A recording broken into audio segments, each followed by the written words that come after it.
Will on 531 PI. You're listening to Pacific Mornings on 531 PI. I'm William Terite. Brilliant to be in your company. Now, Prime Minister Christopher Luxon is back on home soil after a whirlwind trip overseas, rubbing shoulders with some of the world's biggest political names, of course, namely Donald Trump.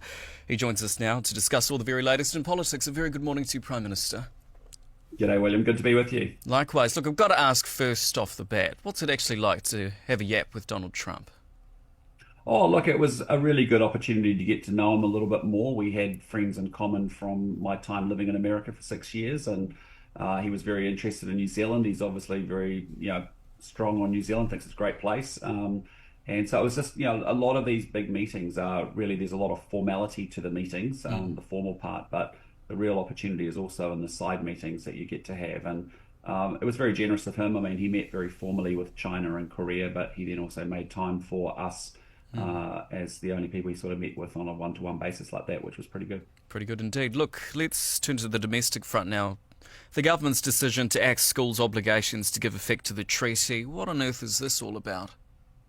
Oh, look, nothing more important to our economy and to our country than sort of making sure our kids are really well educated. And all we're saying is to school boards, look, your number one priority, your number one job is educational achievement and school attendance. It's not the board's responsibility to discharge the Crown's treaty responsibilities. Obviously, of course, the board should be seeking to raise Māori achievement and obviously offer te reo and all that good stuff, but also to reflect the cultures that are in a school. So we're just saying, look, hey, boards, we want to be really clear with everybody. When over half our kids are not at school regularly, when half don't arrive at high school with the standard they need to be at on reading, and where 80% don't arrive at high school with the standard they need to be on maths, we have to be very single-minded on making sure that we are delivering for our kids, because I'm not having New Zealand kids fall short of kids in New South Wales or in Singapore or Canada or Ireland or the UK. I want our kids to be able to compete for jobs. There's lots of high-paying jobs out there, but the first thing that New Zealand has to do is prioritise education and value it, and I want the boards being unambiguously clear about what their primary responsibility actually is. Is this government getting too bogged down in culture wars? No, we're not. We're just being brutally clear to say, I'm sorry, but if you're a board of a local school, your job is not to discharge the Treaty of Waitangi. That is between Crown and Māori. That is our job to do. You should make sure that you're ensuring that there is equity outcomes for Māori. You should be making sure that there is te reo and cultural immersion as a result, and also making sure that your school is reflecting the culture of the population of your school for sure. But your job is not to have a give effect to the treaty clause. Your job is to make sure that the kids get to school and you're teaching them brilliantly so they're set up for success, because nothing is more important than that. And I feel very strongly about it, William, because I'm a kid whose parents left school at 15 and 16, and I got a shot at my version of the Kiwi dream because I got a good education, because I had awesome teachers that taught me the basics well. And I want that for every Kiwi kid, irrespective of the circumstances they come from. You shouldn't be because you come from a poor background versus a wealthy background that you get to do better. We want 5-year-olds setting off with the same opportunity. And here's the deal. We're going back to basics. We're teaching our kids to read and to do maths properly, real basics that haven't been done. And the good news is when you look at Māori Pacifica achievement, non-Māori achievement, it doesn't matter which ethnicity you're from, we're seeing massive improvement in kids. Here's two stats for you. When we did the phonics check for kids, 5-year-olds, 20 weeks into school, brand new kids into school, because we teach reading the same way every day, one way across the whole country now, we saw actually the Māori kids that were at or exceeding expectations was up 18 points, and kids needing help and extra attention was down 15, just on Māori students, and very similar across the whole board. So, that just underscores that forget about ethnicity. It's really about getting our kids taught the basics, because I want Māori kids to access high-paying jobs in the future, not have the same underachievement that we've seen in recent years. Indeed. Look, speaking of Māori, Te Pāti Māori is in absolute utter chaos at the moment. What do you make of it? Oh, look, they're just not serious people. They're not serious people. They're protesters, they're activists, they come to Parliament. It's all performative. I have not had a single conversation with Te Pāti Māori about what are you doing to lift immunisation rates for Māori under 2s? What are you doing about Māori educational achievement? What are you doing about making sure that Māori are less victims of violent crime? None of that. They're not interested in any of the policy stuff that actually improves outcomes for Māori. And so I'm pretty clear I don't want to work with them. I won't be working with them. But equally, it's Chris Hipkins who wants to work with that chaos.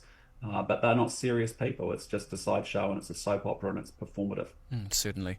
Look, just very quickly, Papua New Guinea's Trade Minister said a firm no to joining PACER Plus. Does that show the deal isn't delivering enough for the region in your view? No, it's actually working really well, and we keep making the case really strongly to PNG, and I will as well about that because I had a really good meeting actually with the Trade Minister, Foreign Minister, and the Prime Minister in Port Moresby on my way home from Korea. I dropped into PNG. In fact, I took the PNG delegation back home on our 757. But we know from our own experience as a small country that actually being part of those big trading agreements where the vast majority of our trade is now delivered and done is actually a really good thing. So PACER Plus is actually working really well across the region, and we're encouraging them to join PACER Plus, to join RCEP, which is a broader Southeast Asian agreement. CPTPP is another, very, very good functioning FTA as well. Look, is New Zealand prepared, though, to revisit parts of that agreement to make it more relevant to Pacific economies?